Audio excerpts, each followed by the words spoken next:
Kuwait, they live like kings. The poorest person in Kuwait, they live like kings. And yet they're not paying. We make it possible for them to sell their oil.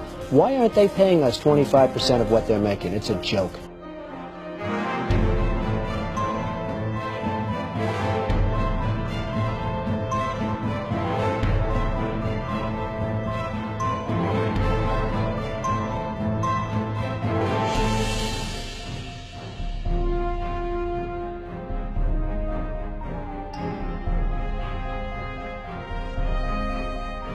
Why didn't we say, we want 50% of your oil forever, or we're not letting you go back in?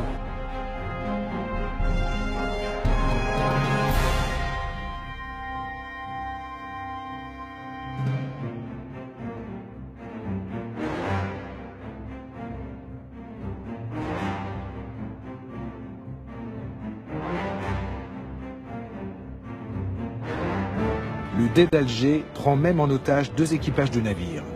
Ils réclament 60 000 $ pour leur libération ou menacent d'en faire des esclaves. Rapporté au budget actuel des États-Unis, cette somme représenterait aujourd'hui plus de 60 milliards $.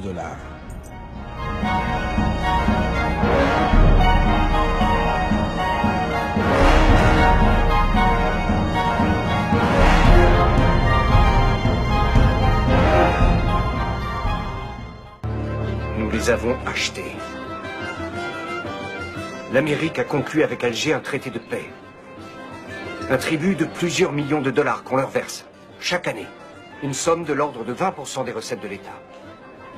Il y a longtemps qu'on aurait dû investir cet argent dans des forces de frappe militaires puissantes. C'est bien vrai, ça. 20%, rendez-vous compte. On aurait pu régner sur les océans. De nos jours, il paraîtrait invraisemblable que les États-Unis se laissent dicter ainsi leur conduite. Mais même pour la jeune République, l'humiliation est cuisante.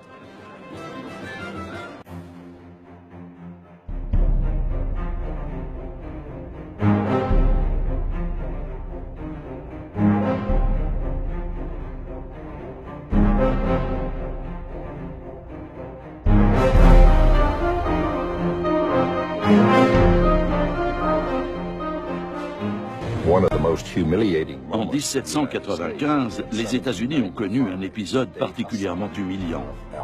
Le Dey Hassan, le régent d'Alger, a exigé que les Américains lui construisent un navire au lieu de lui verser un tribut en espèces sonnantes et trébuchantes. Il devait livrer à Alger une frégate d'une 40aine de canons doublés de cuivre. Le président George Washington a écrit qu'il en avait été extrêmement mortifié. Mais les États-Unis étaient faibles à cette époque, et le président a jugé que son pays n'avait pas d'autre choix que de s'exécuter. Il savait pourtant bien qu'avec ce navire de guerre, les Algériens captureraient de nouveaux vaisseaux marchands américains et européens. Les Américains sont piqués au vif par tant d'impertinence et décident de construire des navires encore plus rapides, conçus pour durer. En somme, meilleurs que ceux des corsaires. Les États-Unis veulent ainsi mettre fin aux conditions humiliantes du traité de paix et d'amitié qui les lie à Alger.